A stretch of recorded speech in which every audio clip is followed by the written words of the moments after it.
to NCCI's Insights Video Edition.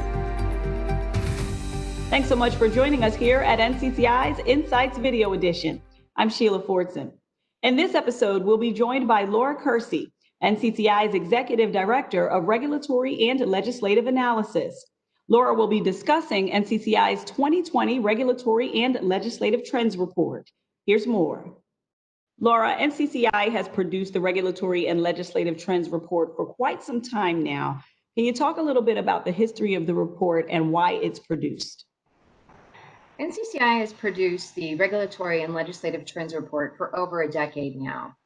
We produced the report to provide our stakeholders with an overview of the year's legislative, regulatory, judicial, and other developments impacting workers' compensation. For the past few years, we've scheduled the release of the report to align with the legislative cycles. This year's legislative cycle was unique due to COVID, but the report contains developments as of July 31st. And there is a lot of COVID-specific content in this particular report. Can you share more about what we'll find inside relative to the coronavirus pandemic? This year's report has a whole section on COVID legislation, specifically on legislation that addresses workers' compensation presumptions of compensability.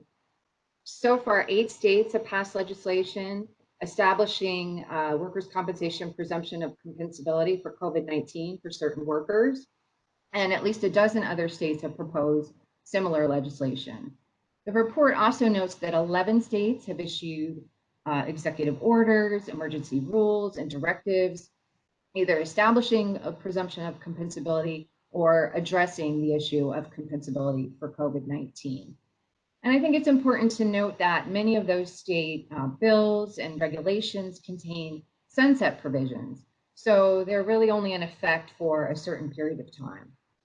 Certainly a lot of information related to the coronavirus pandemic. Can we get into some of the other topics that are found within this report? In addition to the COVID information, the report highlights other hot topics and legislative information about issues like reimbursement for medical marijuana and workers' compensation, single-payer health insurance proposals, and workers' compensation for workplace-related mental injuries.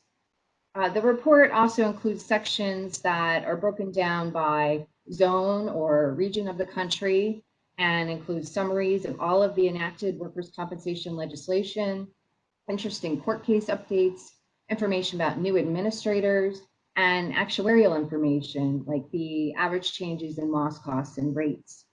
And the report also contains information about other resources that you can find on ncci.com, like our legislative activity page and our COVID Resource Center. So this certainly sounds like a lot of information that can be utilized by our industry. Can you talk a little bit more, Laura, about the value that this annual report provides? Our stakeholders really appreciate having all of this information compiled into one report. It's comprehensive, it's relevant, it's timely, and it's a valuable resource for our workers' compensation stakeholders as well as the industry overall. You can find the full 2020 Regulatory and Legislative Trends Report online in the Insights portal of ncci.com. Be sure to follow us on Twitter at NCCI for daily updates and subscribe right here to channel NCCI on YouTube so you never miss a video update. Be sure to join us next time when we discuss the issues at the top of the workers' comp agenda from the source you trust.